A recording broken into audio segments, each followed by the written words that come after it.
प्रिय छात्रों, इस तरीके का प्रश्न आपकी परीक्षा में हमेशा पूछा जाता है कि गोलीय दर्पण की फोकस दूरी f है, वक्रता त्रिज्या r है, इसमें क्या संबंध है।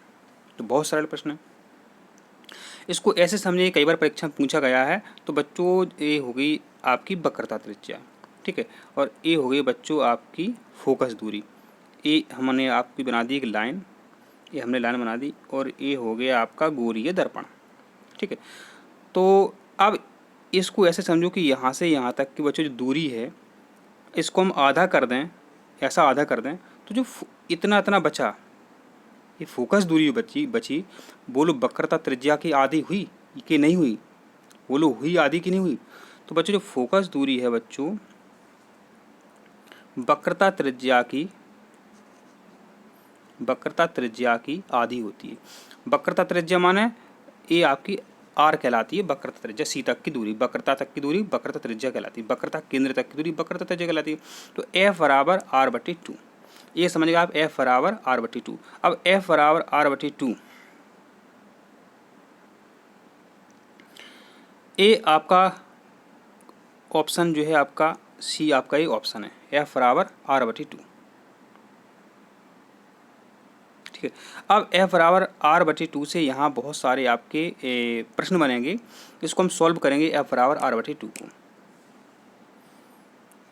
F बराबर r/2 को हम सॉल्व करते हैं तो r बराबर 2f निकल के आता है, एक नया सूत्र r बराबर 2f निकल के आता है। मानो जो वक्रता त्रिज्या है 2f के बराबर है। कैसे 2f के बराबर है? ये आपकी वक्रता केंद्र हो गया, केंद्र है, ये आपकी फोकस दूरी है, ठीक है। अब यहाँ से यहाँ तक की दूरी है, यहाँ मान के चलते हैं यहाँ तक की। अब बच्चों आपका नेक्स्ट प्रश्न है कि मरीचिका का निर्माण कैसे होता है। तो बच्चों रेगिस्तान में मरीचिका का निर्माण होता है। आपने गर्मी में रोड पर देखा होगा, पानी भरा हुआ दिखाई देता है, ये भी एक मृग मरीचिका का उदाहरण है। तो मृग मरीचिका कहें या मरीचिका कहें, इसका निर्माण जो होता है बच्चों पूर्ण आंतरिक परावर्तन से होता है। इसका निर्माण कैसे होता है? पूर्ण आंतरिक परावर्तन से होता है। इसके अलावा बच्चों पूर्ण आंतरिक परावर्तन के और सारे उदाहरण हैं। एक तो आपका हीरा का चमकना, एक टूटे हुए कांच का चमकना, ठीक है। एक होता है ऑप्टिकल फाइबर, प्रकाशिक तंतु, एक होता है आपका ऑप्टिकल फाइबर, ठीक है। हीरा मान हीरे का चमकना, टूटे हुए कांच का चमकना, और पानी में परख नली का चमकना, और रोड पर पानी भरा हुआ है, पानी होने का आभास होना, रेगिस्तान में पेड़ उल्टे दिखाई देना, ये सब बच्चों जो हैं पूर्ण आंतरिक परावर्तन के उदाहरण हैं।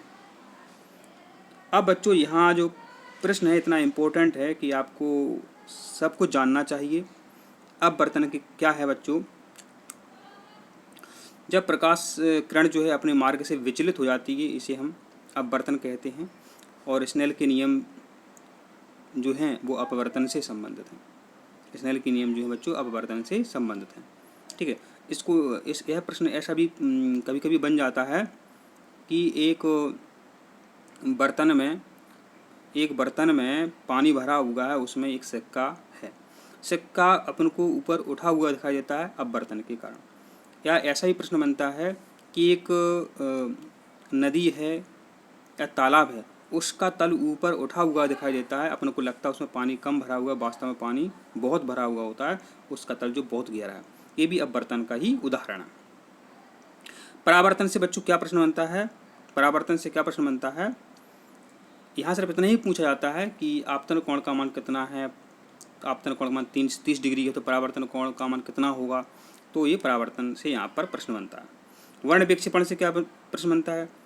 जब प्रकाश किरण जो है प्रिज्म में से गुजरती है तो वह 7 रंगों में विभक्त हो जाती है, 7 रंगों में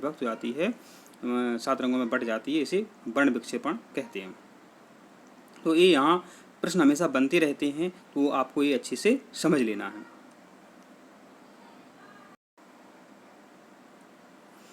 आपका प्रश्न है कि आँख की पुतली का जो आकार है, यहाँ इम्पोर्टेंट है कि आँख की पुतली है, पुतली का आकार है, किसके द्वारा नियंत्रित होता है? तो आँख की पुतली का जो आकार है वो आइरिस के द्वारा नियंत्रित होता है।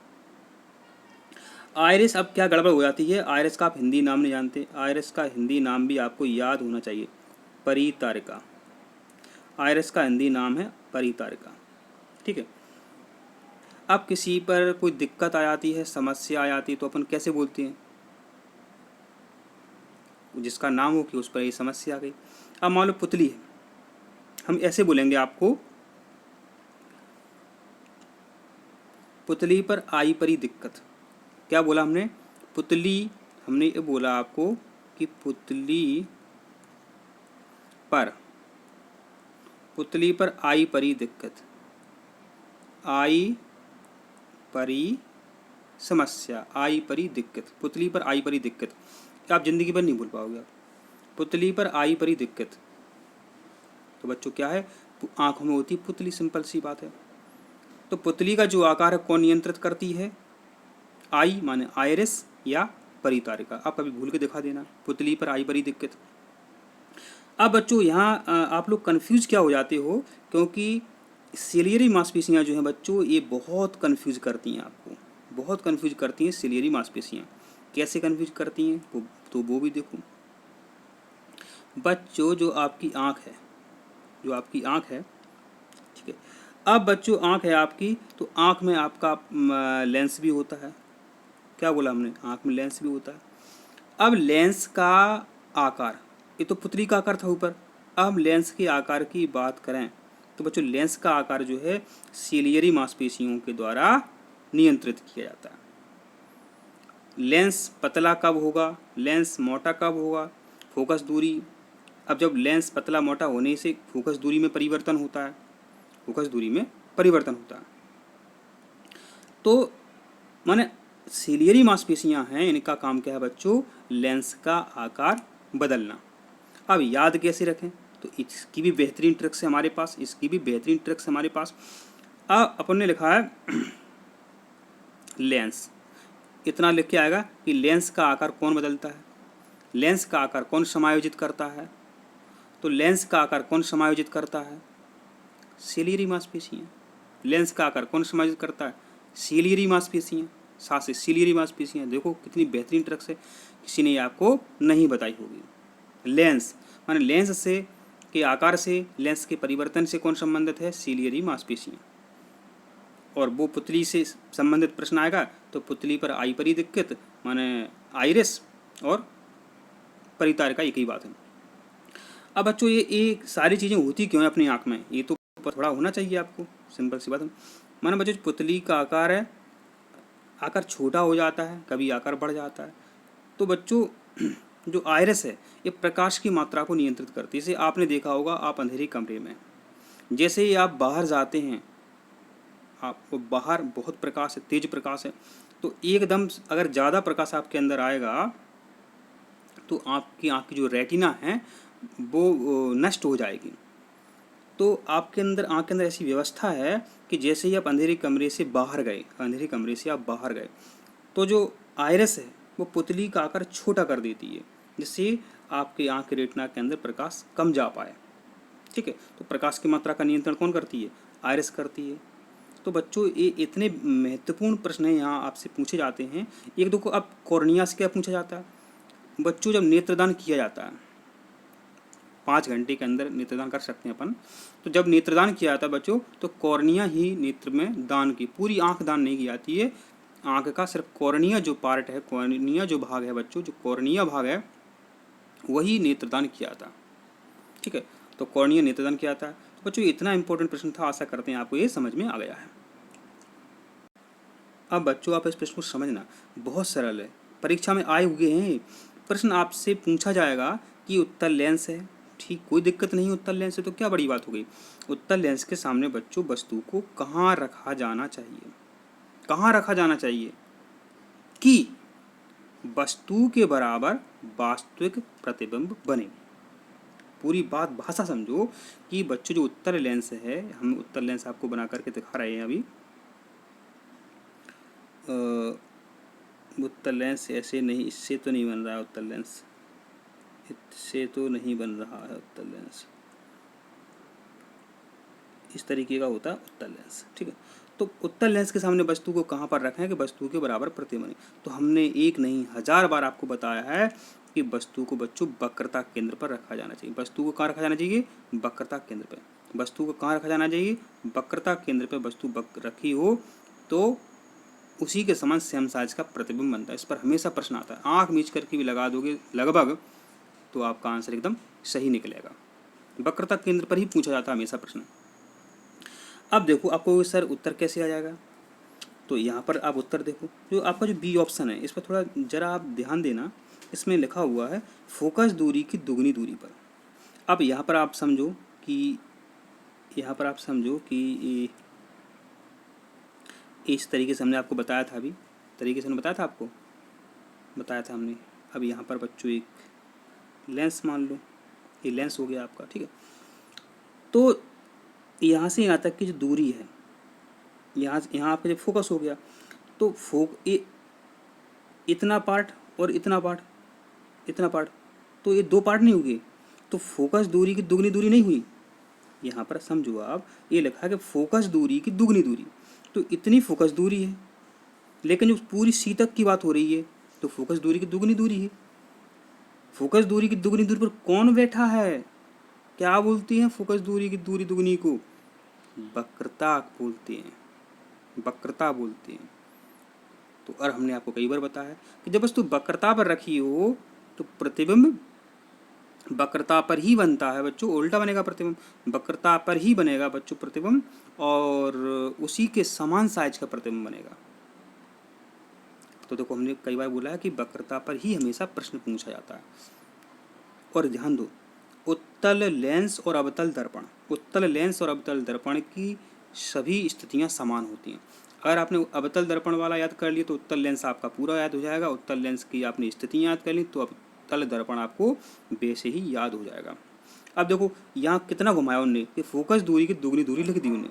सीधा लिख देते वक्रता पर, फोकस पर, अनंत पर, ऐसा लिख देते, लेकिन वो आपको जांचना चाहते हैं कि आपके पास दिमाग है या नहीं है। आपका प्रश्न बच्चों कि निम्न में कौन सा नियम धारावाही चालक के कारण उत्पन्न चुंबकीय क्षेत्र की दिशा को बताता है?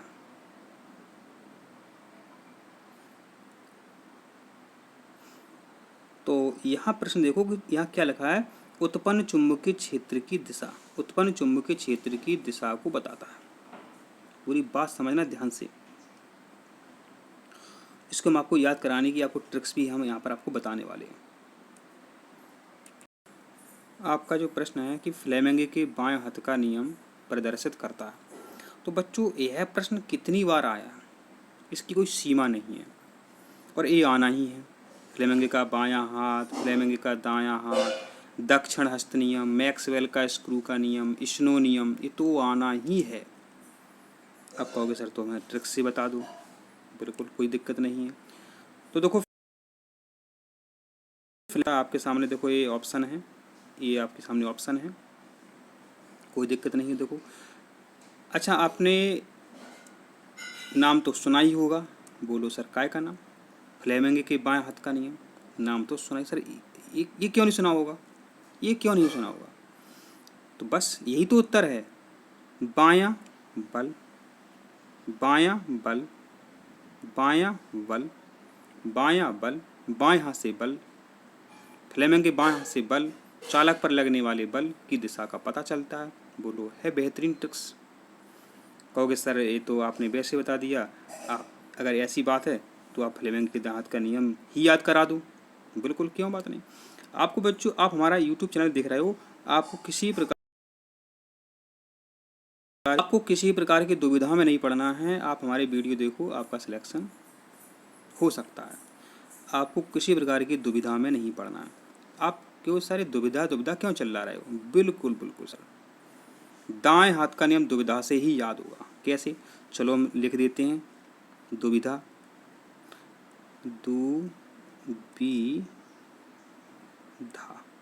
दुविधा। तो दाएं हाथ का नियम जो है बच्चों दुविधा, दाएं हाथ का नियम जो है, दा से दाएं हाथ का नियम, दाएं हाथ का नियम बी से याद कर लो, विद्युत धारा।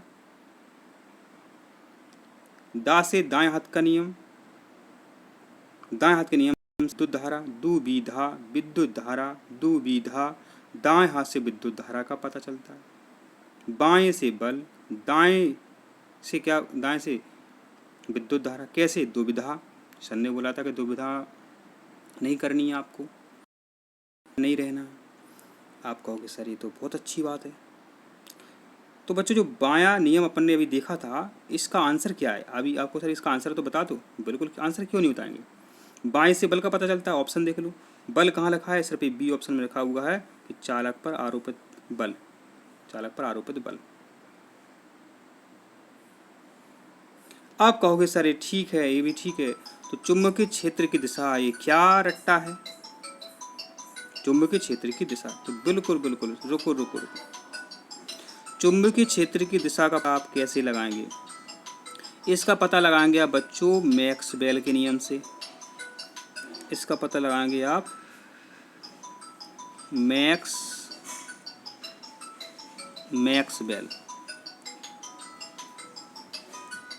मैक्सवेल के नियम से आप चुंबकीय क्षेत्र की दिशा का पता लगाएंगे।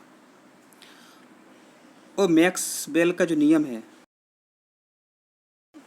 दक्षिण हस्त नियम भी कहते हैं।